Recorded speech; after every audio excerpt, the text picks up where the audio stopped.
មនុស្សតែងតែចូលចិត្តវាយតម្លៃមនុស្សទៅតាមកាយវិការខាងក្រៅអត់ដែលស្វែងយល់ពីគេថាវាបែបណាខ្ញុំលើកឧទាហរណ៍ជាក់ស្ដែងឧទាហរណ៍ថាពេលខ្លះឃើញគេផុស TikTok លេងឬមួយក៏ឃើញគេធ្វើសកម្មភាពផ្សេងៗនៅក្នុង social media អីផ្សេងៗដូចជា Facebook ឬមួយក៏ Instagram ឬមួយក៏អីក៏ដោយគឺតែងតែគិតថាម្នាក់ហ្នឹងតនេខ្លាំងទើបមានពេលវេលាលេង TikTok ឬមួយក៏លេង Facebook ឬមួយក៏ Telegram អីចឹងទៅឬមួយក៏ Instagram ឬមួយក៏ social media ផ្សេងៗតែអត់ដឹងថានៅពីខាងក្រោយ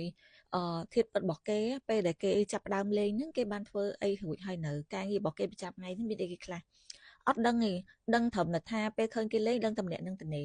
ម្នាក់នឹងអត់មានអីធ្វើទេទៅមានពេលវេលាលេងបានច្រើនចឹង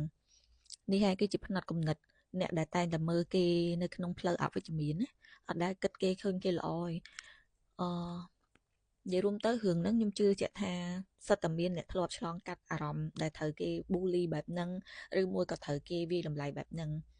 តែយើងកុំខ្វល់ដោយសារតែយើងធ្វើអីយើងដឹងខ្លួនឯងអត់ចាំបាច់ពីណាគេមកវាយតម្លៃយើងឬមួយក៏ដាក់សម្ពាធឲ្យយើងឯងយើងចូលចិត្តអីយើងធ្វើអីគឺនៅតែធ្វើនឹងដដែល